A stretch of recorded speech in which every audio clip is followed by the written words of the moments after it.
Over the past several years, there's been a noticeable shift in how countries around the world pay for goods and services when trading with one another. For a long time, the United States dollar has been like the common language of international trade.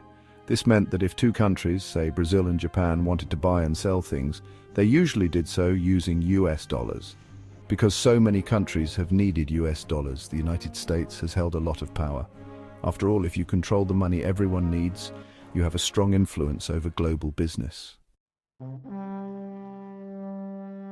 This influence allows the US government to use what are called sanctions. Sanctions are financial punishments that limit a country's ability to move money around the world. For example, if the US doesn't like what country X is doing, maybe it's building weapons the US considers dangerous or breaking international rules, the United States can make it very difficult for that country to trade in dollars. This can hurt the targeted country's economy, making it harder for them to sell their products like oil or technology and buy what they need. Because these sanctions have been used more and more often over the years, many countries have grown uneasy. They don't like having to rely on the US dollar for nearly all their major deals. They worry that at any moment the United States could restrict their access to important global banking networks, which are like giant highways for money. If you're cut off from the world's money highways, you have trouble buying and selling goods internationally. As a result, some countries are now working together to use other forms of money or to build their own payment systems that don't depend so heavily on the US dollar. A group of countries called the BRICS, Brazil, Russia, India, China, and South Africa, are especially interested in this. They, along with other nations, are exploring ways to do more trading using their own currencies. For example, China might use its own currency, the yuan, to buy oil from Russia.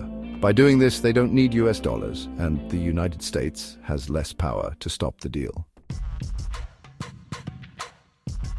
Right now, it's still true that most world trade uses the US dollar. For instance, in the Americas, about 96% of trade is handled in dollars.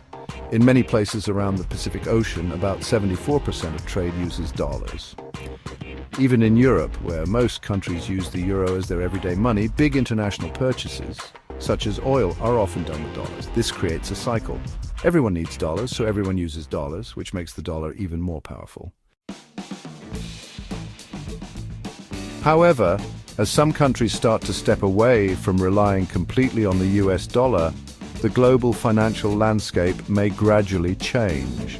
If more countries succeed in trading without needing dollars, the United States might have less influence over international trade. On the other hand, this process will likely take a long time. Changing the way the entire world does business isn't simple, and the US dollar is deeply rooted in many countries' financial systems.